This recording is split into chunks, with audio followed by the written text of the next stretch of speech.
cette pandémie du Covid-19 qui touche l'ensemble de la planète et à laquelle font face tous les pays. Notre pays vient malheureusement d'enregistrer son premier décès. C'est la voix grave et le ton solennel que le ministre en charge de l'Intérieur, Lambert Noël Mata, annonce officiellement le premier cas de décès de suite du coronavirus au Gabon. Décès survenu le 20 mars 2020, près d'un mois après le premier cas testé positif dans le pays. Dans le même élan, le membre du gouvernement annonce des mesures restrictives beaucoup plus corsées. Concernant l'interdiction des rassemblements ou des regroupements, cette mesure concerne les lieux de culte, les réunions à caractère politique ou syndical.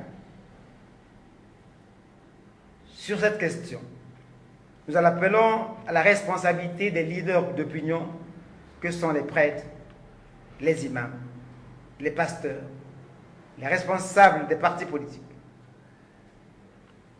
En cas de force majeure, tout rassemblement ne peut excéder 10 personnes.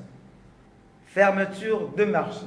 Cependant, les marchés ne resteront ouverts que pour les besoins alimentaires. Sont également fermés les motels, les prêt-à-porter, les cafétérias, les bijouteries, les ateliers de couture, les salons de coiffure ne pourront recevoir qu'un seul client à la fois. 9 passagers maximum dans les taxibus de 18 places.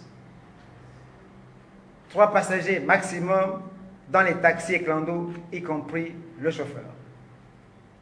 10 passagers maximum dans les autobus de 30 places. Cette annonce funeste n'a pas laissé indifférent Jean Ping, président de la Coalition pour la Nouvelle République, qui, outre des hommages à la famille éplorée, constate pour le déplorer l'exposition des personnels de santé à la pandémie du coronavirus. J'ai une pensée particulière à cet instant pour l'exposition des personnels de santé, eux qui sont en première ligne au contact des malades. Je rends l'hommage que leur doit la nation. Ce qui compte le plus pour moi, en dépit de la mise de la crise, mes chers compatriotes, ce qui compte le plus pour moi, en dépit de la crise institutionnelle actuelle et du grave état d'impréparation de notre pays, c'est de vous convaincre de la nécessité de faire face, comme un seul homme, à la situation et à la nouvelle épreuve qu'est cette pandémie, avec la dernière énergie, la force de l'instinct de survie et la volonté porteuse de salut. Depuis le déclenchement de la maladie, le Gabon a enregistré 3 cas testés positifs. Le pays vit au rythme de la psychose sur fond d'activités socio-économiques en berne.